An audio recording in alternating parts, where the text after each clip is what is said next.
बिस्मिल्लाहिर्रहमानिर्रहीम। रब्बिश्रह ली सदरी व यस्सिर ली अमरी वहलुल उक़दतम मिन लिसानी यफ़क़हू क़ौली। अस्सलाम वालेकुम स्टूडेंट्स, डियर साथियों, उम्मीद है आप खैरियत से होंगे। आज अदनान ऑनलाइन क्लास .net के चैनल के साथ अदनान अहमद आपकी खिदमत में हाजिर है। आज जो मैं आपको टॉपिक या लेक्चर शुरू करने वाला हूँ, ये बहुत ही डिमांडिंग है। अक्सर स्टूडेंट्स मुझे ये डिमांड कर रहे थे, सर जी आप किसी लैंग्वेज पर अपने ट्यूटोरियल्स तैयार करें।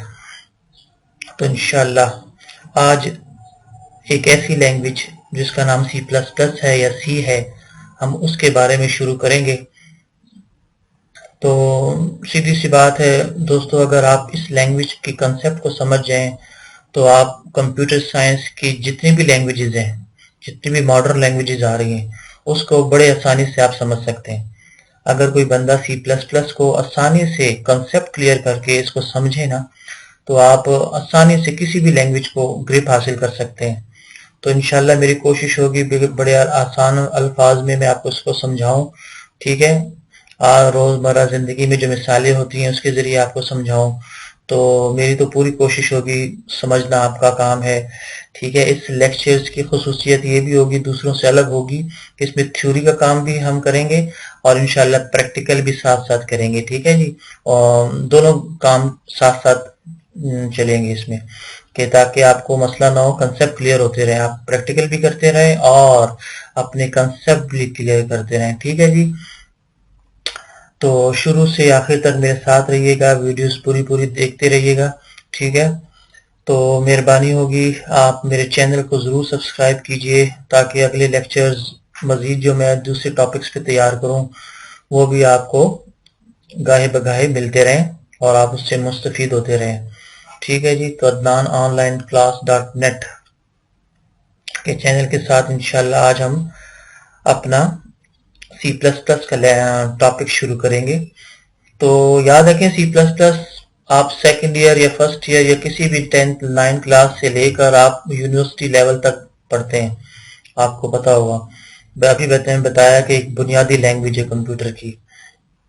इसके कॉन्सेप्ट अगर आ जाए ना आपको, तो आप जावा, विजुअल बेसिक, C#, जितनी भी मॉडर्न लैंग्वेज हैं सब में आप ग्रिप हासिल कर सकते हैं, सिवाय 20% और मेहनत करने के। बाकी सब कॉन्सेप्ट यहाँ से लिए गए हैं, ठीक है जी। तो आइए शुरू करते हैं जी, बिस्मिल्लाह करते हैं। लैंग्वेज किसे कहते हैं जी? Language, what is a language? Language कहते हैं जुबान को। जैसे कि आपको पता है, हम एक बंदा दूसरे बंदे से जब बात करता है तो लैंग्वेज में बात करेगा, किसी जुबान में बात करेगा, यानी कि अपनी बात समझाने के लिए दूसरे से हम किसी जुबान में बात करते हैं, चाहे वो इंग्लिश है, चाहे वो उर्दू है, चाहे वो हिंदी है, ठीक है, चाहे वो पश्तो है, चाहे वो पंजाबी है, ठीक है। तो दूसरा बंदा समझता है। अगर उसको वो लैंग्वेज ही ना आती हो तो हमें उस लैंग्वेज में बात करनी नहीं चाहिए। उस लैंग्वेज में बात करो जिस जुबान में बंदा समझे। तो कंप्यूटर साइंस में भी ये मसला है कि कंप्यूटर साइंस में कंप्यूटर के साथ भी हम लैंग्वेज के जरिए बातचीत करेंगे। कंप्यूटर तो एक मशीन है, आपको पता है, ये इंग्लिश वगैरह, उर्दू, पश्तो, हिंदी वगैरह ये समझती नहीं है, ठीक है। तो इसको हमने समझाना पड़ेगा जी।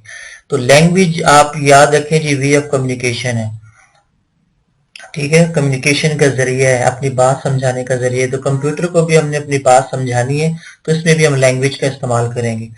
तो कंप्यूटर साइंस में तकरीबन 3 किस्म की लैंग्वेजेस हैं जी। Machine language, assembly language, high level language.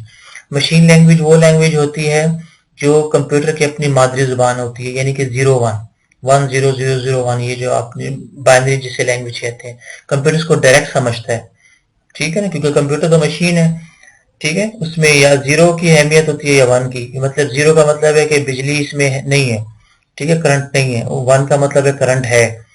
तो कंप्यूटर डायरेक्ट ये जुबान समझता है, ठीक है। इसे कहते हैं मशीन लैंग्वेज। असेंबली लैंग्वेज वो लैंग्वेज है जो जरा सी मॉडर्न है, कि मशीन लैंग्वेज और इंग्लिश के वर्ड्स को कुछ मिलाकर असेंबली लैंग्वेज बनाई गई है, ठीक है।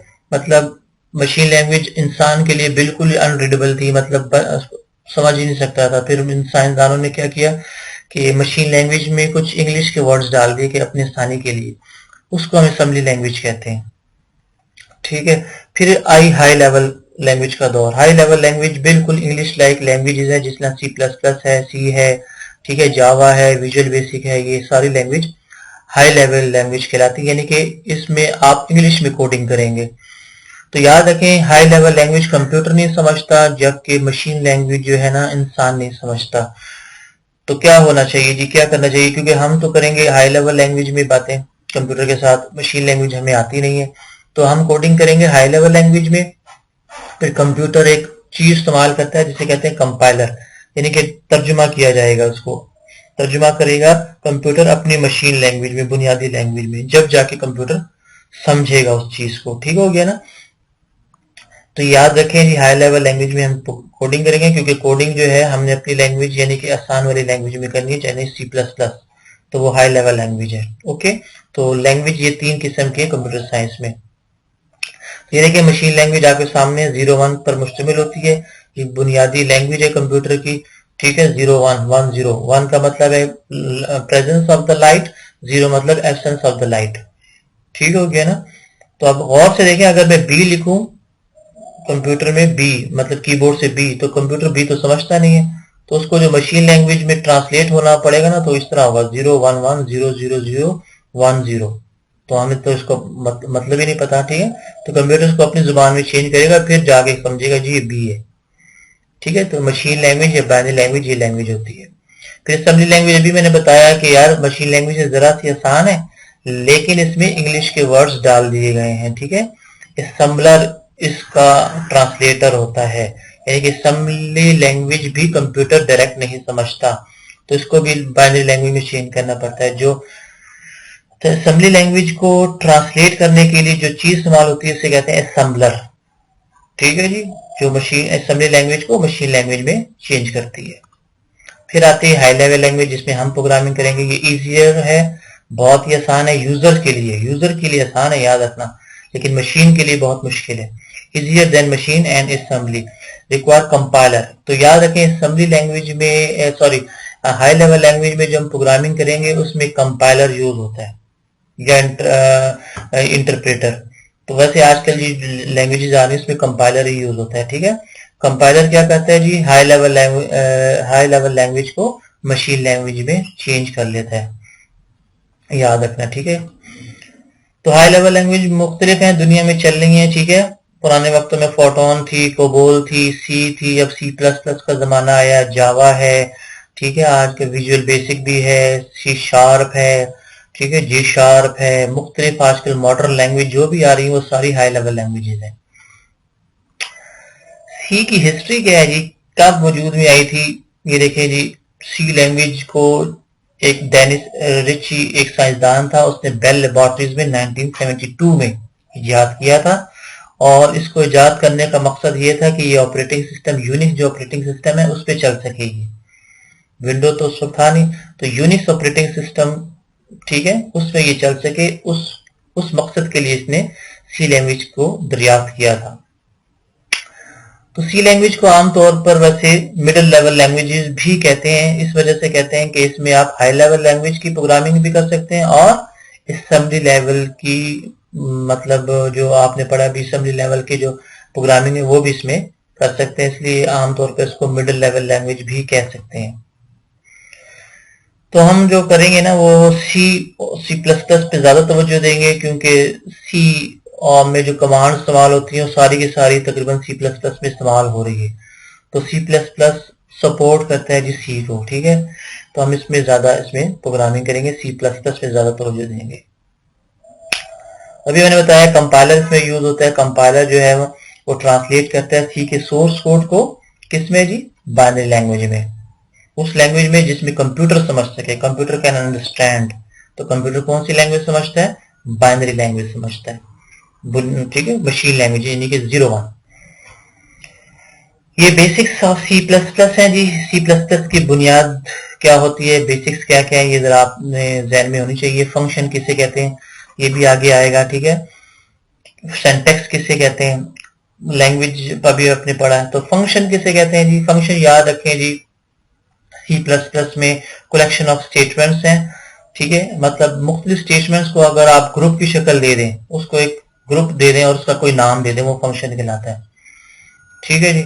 तो आसानी से इसकी निशानी ये है कि फंक्शन होता है, कोई नाम होता है, उसकी आगे छोटी सी ब्रैकेट, छोटी ब्रैकेट्स होती हैं, स्मॉल ब्रैकेट्स, वो फंक्शन उसकी आम निशानी होती है। तो बास फंक्शन प्री डिफाइंड भी होते हैं, यानी कि स्टैंडर्ड्स भी होते हैं। बास फंक्शन हम भी बनाते हैं, वो आगे हम इंशाल्लाह पढ़ेंगे, आगे आ रहा है। सिंटैक्स किसे कहते हैं? सिंटैक्स याद रखें, कंप्यूटर साइंस में सी लैंग्वेज में, C++ में या किसी लैंग्वेज में जब आप कोई स्टेटमेंट या कोई जुमला लिखते हैं, उसके लिखने का कोई खास अंदाज होता है। ये नहीं कि अपनी तरफ से कोई लिख दिया, कोई खास अंदाज होगा, कोई लीगल वे होगा, रूल होगा कोई, ठीक है, किसी कानून के मुताबिक लिखेंगे, वो कानून सिंटैक्स कहलाता है। ठीक है। तो जब स्टेटमेंट्स पढ़ेंगे ना, तो मैं बताऊंगा कि भाई ये आपने ये स्टेटमेंट इसी तरह लिखनी है, इसके आगे पीछे नहीं जाना, तो वो सिंटैक्स कहलाएगा। प्रोग्रामिंग लैंग्वेज अभी आप पढ़कर आ चुके हैं। ठीक है। सेट ऑफ रूल्स हैं, सिंबल्स में इस्तेमाल होते हैं, स्पेशल वर्ड भी इस्तेमाल होते हैं। सेमेंटिक रूल, इंस्ट्रक्शंस के कुछ रूल्स होते हैं, उसे सेमेंटिक रूल कहलाते हैं, यानी कि जब भी आप कोई स्टेटमेंट लिखेंगे तो उसके रूल्स हैं। ठीक है। अच्छा, C++ या सी में जब आप कमेंट्स लिखेंगे, कमेंट्स क्या होता है जी? सी लैंग्वेज में आप या C++ में या किसी दूसरी लैंग्वेज में अपनी आसानी के लिए, रीडर की आसानी के लिए कुछ हिदायत, कुछ अपने आसानी के लिए, कल परसों तरसों एक साल बाद में जब ये प्रोग्राम खोलूं तो मुझे समझ आए किस बारे में प्रोग्राम है। ठीक है। तो कमेंट्स उससे कहते हैं। याद रखना, कमेंट जो है कंपाइलर C++ के लिए यूज नहीं होता, ये इंसान रीडर जो है अपनी आसानी के लिए लिखता है। तो अगर आपने सिंगल लाइन में कमेंट देने हैं तो वो डबल स्लैश करके देंगे, और अगर आपने मल्टी लाइन में कमेंट देने हैं तो स्लैश, ठीक है, स्टार एक लिखेंगे, फिर 2 3 4 5 जितनी लाइनें करके फिर स्टार एक और फिर स्लैश बंद कर देंगे। तो ये मल्टीपल लाइन की कमेंट्स होंगी और सिंगल लाइन की डबल स्लैश होगा। C++ या किसी लैंग्वेज में याद रखें, मैंने अभी बताया कि C++ या सी लैंग्वेज जब आप पढ़ रहे हैं ना, तो इसमें आप जितनी भी मॉडर्न लैंग्वेजेस हैं उसमें सारी की सारी तकरीबन जो भी चीजें इस्तेमाल हो रही है ना, चाहे वो सिंबल्स हैं, चाहे वो वेरिएबल्स हैं, सबके कॉन्सेप्ट इधर क्लियर हो सकते हैं। तो आपके लिए बड़ा आसान हो जाएगा। ठीक है। तो बड़े तवज्जो से ये लेक्चर सुनिए। सिंबल्स क्या होते हैं जी? सिंबल आपको पता है, निशानियां। C++ में, जावा में, ठीक है, हर किसी लैंग्वेज में, मॉडर्न लैंग्वेज में कुछ खास सिंबल इस्तेमाल हो रहे होते हैं। ये भी आपको पता है। प्लस एक निशानी है, क्वेश्चन मार्क, माइनस, ठीक है, कामा, स्टार एक, ये सारे सिंबल्स हैं ना, तो स्पेशल सिंबल्स हैं। ठीक है। जिनको खास नाम दिए गए हैं वो आगे आ रहे हैं। रिजर्व वर्ड्स क्या होते हैं जी? रिजर्व वर्ड्स याद रखना जी, किसी लैंग्वेज में एक बुनियादी एक रिजर्व वर्ड्स होते हैं, यानी कि प्री डिफाइंड वर्ड्स होते हैं जो किसी दूसरे मकसद के लिए इस्तेमाल नहीं किए जाते, यानी कि आप उनको वेरिएबल के तौर पर इस्तेमाल नहीं करेंगे, इनकी खास ही मकसद है बस। जिस तरह हर लैंग्वेज में खास लफ्ज होते हैं, ठीक है, डिक्शनरी में इनके खास मायने होते हैं बस, और किसी दूसरे मानों में इस्तेमाल वो लफ्ज नहीं होता। इसी तरह रिजर्व वर्ड्स भी होते हैं हर लैंग्वेज में, मॉडर्न लैंग्वेज में।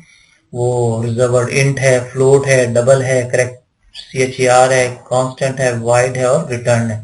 इनका क्या क्या मतलब है ये इंशाल्लाह आगे पढ़ेंगे, लेकिन अभी ये याद रखें, ये रिजर्व वर्ड्स इन्हें कहते हैं। ठीक है। रिजर्व वर्ड्स, इनको कीवर्ड्स भी कहते हैं या वर्ड सैंबल्स भी कहते हैं। कीवर्ड्स भी अक्सर किताबों में लिखा गया है।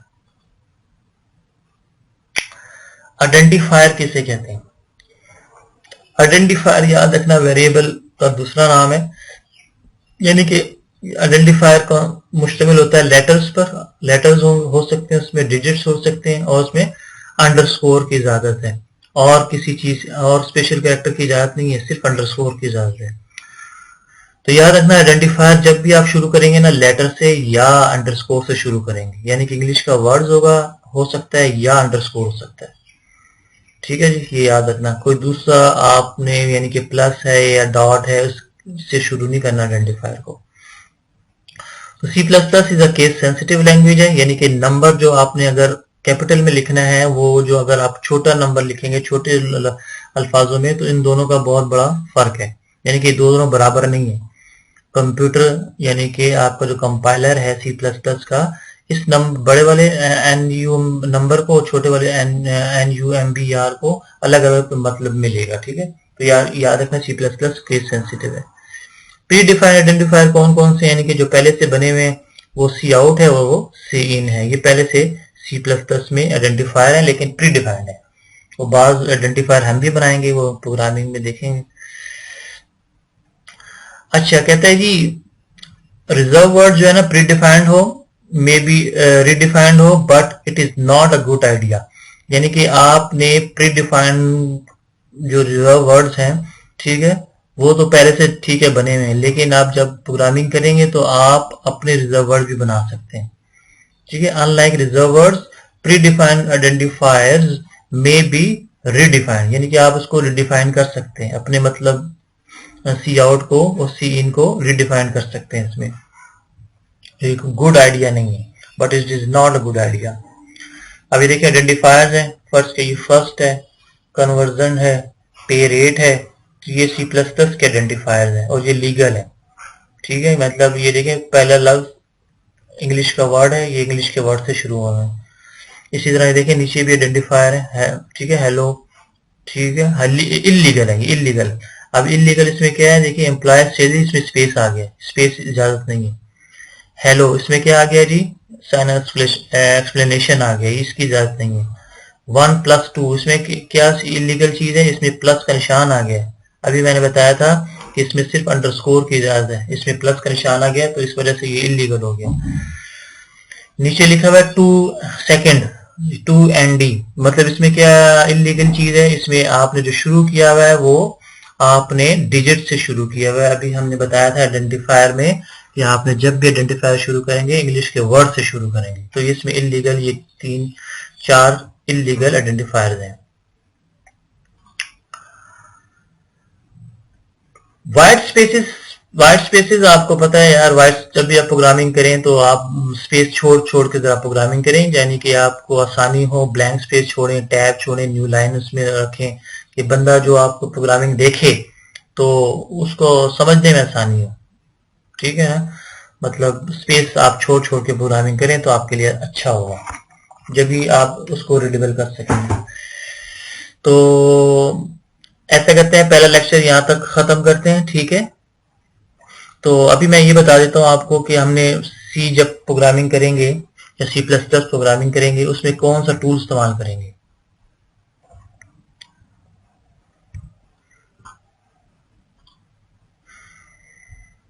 तो ये देखें जी, ये मैं टूल इस्तेमाल करूंगा, ये भी आप आराम से कहीं भी डाउनलोड कर सकते हैं वेबसाइट से, या मैं डिस्क्रिप्शन में दे दूंगा यूट्यूब के, ठीक है। आप नीचे डिस्क्रिप्शन में ये हो जाएगा, इसका नाम है डेव C++, ठीक है। आप कोई भी उस वक्त वर्जन चल रहा हो देख लेना आप। तो हमारे जमाने में तो इस वक्त ये चल रहा है 5.11। तो इसमें हम कोडिंग करेंगे। इसमें ये है कि जरा अच्छा है, इसके फ्रंट एंड जरा अच्छा है, वैसे तो और भी इसके टूल्स हैं और भी कंपाइलर्स हैं, लोग मुख्तलिफ कंपाइलर्स में करते हैं, ठीक है। टर्बो सी में करते हैं, ठीक है, विजुअल स्टूडियो में करते हैं लोग, ठीक है। तो मैं इसको प्रेफर करूंगा, जरा आसान भी है और जरा इसकी फ्रंट एंड भी अच्छा है। तो करेंगे किस तरह, देखें जी, फाइल में जाएंगे, सबसे पहले न्यू में जाएंगे, न्यू में जाके फाइल, सोर्स फाइल यानी कि Ctrl+N, यानी कि Ctrl+N आपको पता है न्यू फाइल के लिए होता है, ठीक है। यहाँ आपने क्लिक करके तो आपने पहला प्रोग्राम फर्स्ट किया, मैं करता हूँ सिर्फ ये करता हूँ कि यार कोई मैसेज प्रिंट हो जाए, ठीक है ना। तो क्या करेंगे, सबसे पहले आपको पता है हेडर फाइल होती है। हेडर फाइल क्या होती है, आगे आ रहा है वैसे, इंक्लूड, ठीक है, आईओ स्ट्रीम, ये एक हेडर फाइल है कंप्यूटर साइंस में। हेडर फाइल वो चीज होती है जिसमें सारी फाइलें यानी कि सारे फंक्शन मौजूद होते हैं, ठीक है जी, ये हेडर फाइल कहलाता है, इसको आपने ध्यान में रखना। और इस टूल के लिए जो मैं टूल इस्तेमाल कर रहा हूँ यानी कि डेव C++, इसमें एक यूज होता है, ये दूसरे में यूज नहीं होता, मतलब टर्बो सी में यूज नहीं होता, इसमें यूज होता है। ये आपने लिखना है हर प्रोग्रामिंग में, इसका यूजिंग, ठीक है, नेम स्पेस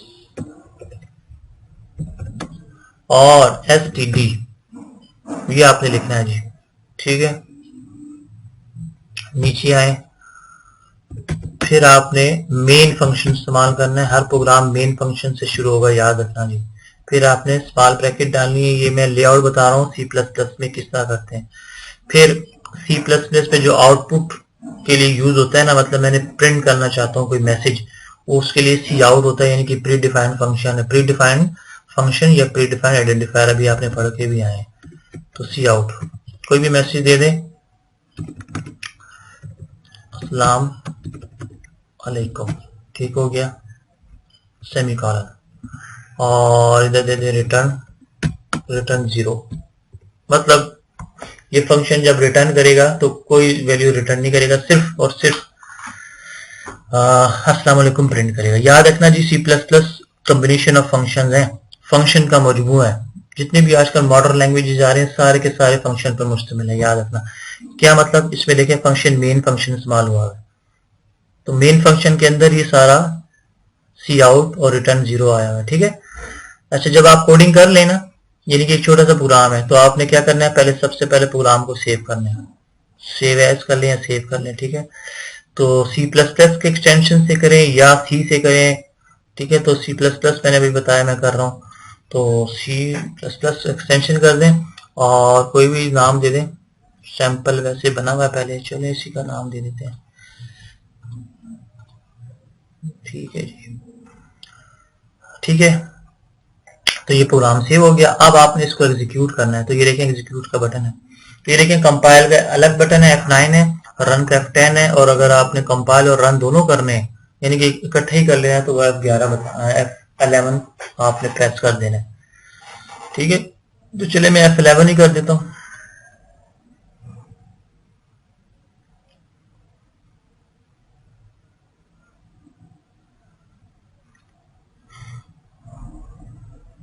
अच्छा, इसमें देखें आई स्ट्रीम का स्पेलिंग गलत है, जब भी तो हमें एरर आया, स्ट्रीम के स्ट्रीम ए भी आता है, ये ठीक हो गया। आप चलें,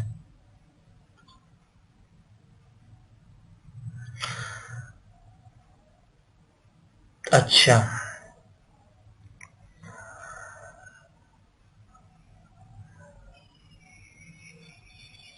याद है कि मैंने एसटीडी में हमने सेमीकोलन भूल गए थे, सेमीकोलन डाल लें। आप एग्जीक्यूट करें, देखें जितने एरर्स आएंगे आपका कंसेप्ट क्लियर होगा। जैसे मैंने F11 दबाया तो देखें अस्सलाम वालेकुम लिखा हुआ आ रहा है। तो इस प्रोग्राम का मकसद यही था कि सिर्फ आपने एक मैसेज प्रिंट करना है सी आउट की मदद से, ठीक हो गया। तो देखिए हमारा पहला प्रोग्राम था, उम्मीद है कि आपको समझ आई होगी। हमने सिर्फ और सिर्फ एक मैसेज प्रिंट किया और कुछ भी नहीं किया इसमें, ठीक हो गया। और प्रेस एनी की टू कंटिन्यू, जब आप रिजल्ट देख चुके हैं तो कोई भी प्रेस करें बटन तो आप वापस कोडिंग की तरफ आ जाएंगे। तो उम्मीद है कि आज सी प्लस प्लस का पहला लेक्चर आपके लिए इंफॉर्मेटिव था होगा, मुझे उम्मीद है। मैंने बड़े आसान अल्फाजों में समझाया है, तो इसलिए इसमें मैं कोशिश करूंगा कि थ्योरी भी आपको समझाता रहूं और प्रैक्टिकल भी करते रहें, ठीक है, साथ साथ। ये दूसरे लेक्चरों में आपको नई चीज नहीं मिलेगी, तो उम्मीद है मेरी दुआओं में याद रखना मुझे कि मैं अच्छे अच्छे लेक्चर्स आपके लिए अपलोड करता रहूं। इंशाल्लाह दूसरे लेक्चर में, इससे अगले लेक्चर में दोबारा हाजिर होता हूं। तो उस वक्त तक के लिए अल्लाह हाफिज, अस्सलाम वालेकुम।